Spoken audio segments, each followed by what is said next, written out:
வணக்கம், நான் Hema Subramanian. Welcome to home cooking Tamil. பொதுவாக சாயங்கால நேரத்தில் ஏதாவது ஸ்நாக்ஸ் சாப்பிட்ணுன்னு நம்ம யூஸ்வலாக பண்ணுறது மசாலா வடை. ஆனால் இன்றைக்கி நம்ம பார்க்க போகிறது முட்டைகோஸ் மசாலா வடை. இது எப்படி செய்கிறதுன்னு பார்க்கலாம். கேபேஜ் வடை செய்கிறதுக்கு முதல்ல 1 கப் கடலைப்பருப்பு எடுத்து சுத்தமாக கழுவி தண்ணி ஊற்றி ஒரு 2 மணி நேரம் ஊற வைக்கணும். இப்போ பார்த்தீங்கன்னா கடலைப்பருப்பு நல்லா ஊறி இருக்குது.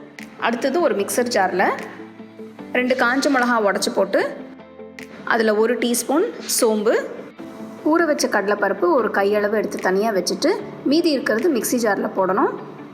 அடுத்தது இதில் 1 டீஸ்பூன் உப்பு போட்டு நல்லா அரைச்சிடணும்.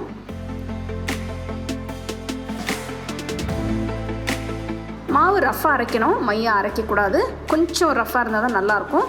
அரைச்ச மாவை பவுலில் மாற்றிட்டு இதில் பொடியாக நறுக்கின வெங்காயம் 1, 2 பச்சை மிளகா பொடியாக நறுக்கினது, கருவேப்பிலை பொடியாக நறுக்கினது, ஒரு துண்டு இஞ்சி பொடியாக நறுக்கினது, கிரேட் பண்ண கேபேஜ் 1 கப் அதுவும் போட்டு நல்லா மிக்ஸ் பண்ணணும்.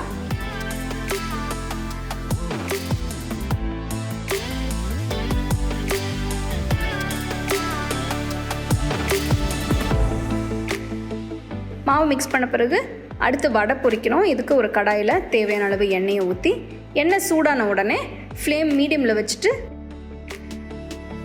கொஞ்சம் மாவு எடுத்து வடையை தட்டி எண்ணெயில் பொரிக்கணும்.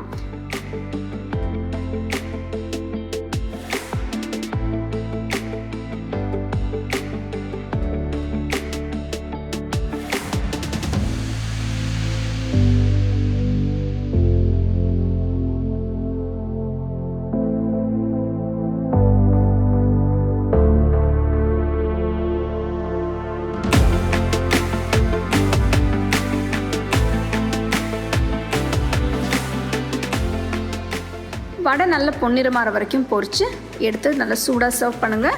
இந்த வடை ரொம்ப டேஸ்ட்டாக இருக்கும். ரொம்ப குயிக்காக செய்யக்கூடிய வடை. நீங்கள் கார சட்னி, தேங்காய் சட்னி வச்சு சாப்பிட்லாம். முட்டைகோஸ் மசாலா வடை எப்படி செய்யறதுன்னு பார்த்தோம்.